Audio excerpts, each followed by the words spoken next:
So I'm trying out a new mic. It's the Audix mic. I don't know.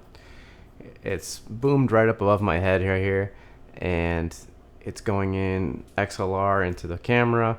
The preamps inside the Blackmagic aren't the greatest, so you can hear this is what it sounds like going directly into the Blackmagic camera. It's going from XLR into mini XLR, and right now I'm giving it the max amount of gain that I possibly can give it with this camera, and it's like 63 decibels of gain, which is a ton of gain. And I still don't feel like it's getting all the way up into the yellow. You know, it's still kind of down in the green. It's not quite getting all the way into the yellow or even spiking into the red. I'm not a super loud person when I speak, but I just, I don't think that this mic is gain hungry. It takes a lot of gain to drive this mic. I have my camera plugged in. If I have it running off a battery, it pulls so much from the battery. There's no internal battery on this Audix mic, but this is what it sounds like, and maybe going into a mixer is the way to go if I'm going to try to drive this this microphone. So for a long time when I was making these type of videos, I would use the lavalier mic. I actually made a video about the Tascam DR10L, which is a really nice little recorder, lavalier, and it's a great system, and I still do use it, but it's not always super convenient to wire yourself up with a mic and do that whole kind of thing. So I was looking into some sort of a condenser microphone that I can use to boom into my shots. So I settled for this Audix microphone. Oh man, killer. They're always with the things blowing when I'm trying to record too. So this is an audio test, and there's some leaf blowers in the background, so you can hear what the room tone sounds like. And this is the on-camera microphone, shotgun microphone. You can tell it picks up a lot more of what's going on behind me.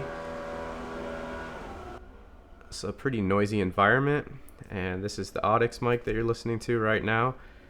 And yeah, I just needed something because my recording environment is super noisy, so I wanted something that would kind of reject sounds from all different around and minimize the reflections.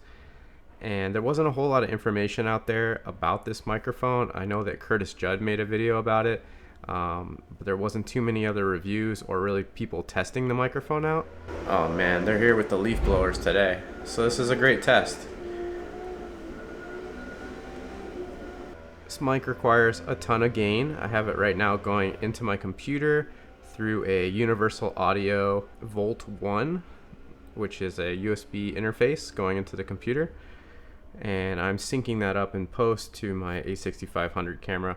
I just wanted a good example because there's not a whole lot of people who are posting what this microphone actually sounds like. In the previous example that I showed, it shows the this microphone going into the Blackmagic 6K Pro and what that sounds like on the preamps. And when I was recording it, I kind of said like, oh, these preamps are not so great. The preamps inside the Blackmagic aren't the greatest, so you can hear this is what it sounds like going directly into the Blackmagic camera, but they actually turned out to be pretty good.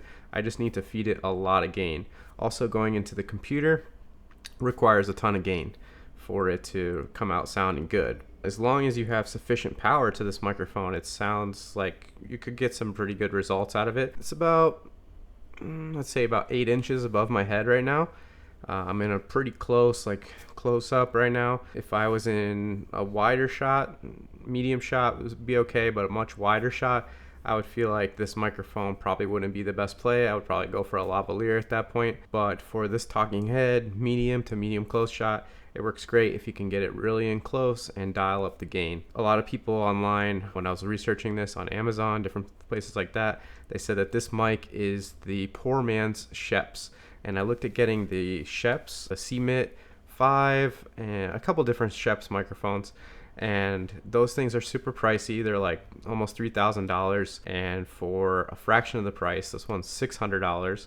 and I got it on Amazon for $450. To me, that's a great deal, $200 off. I watched it a long time on Amazon before I pulled the trigger on it. I heard a lot of people have kind of like mixed reviews. Some people really love it. Some people are like, it's kind of mid-level, whatever. For the kind of stuff that I'm doing where I don't have a sound mixer and I'm just recording right here, or doing a short interview, I just needed some solid quality audio going into either a mixer or into audio interface or even directly into camera.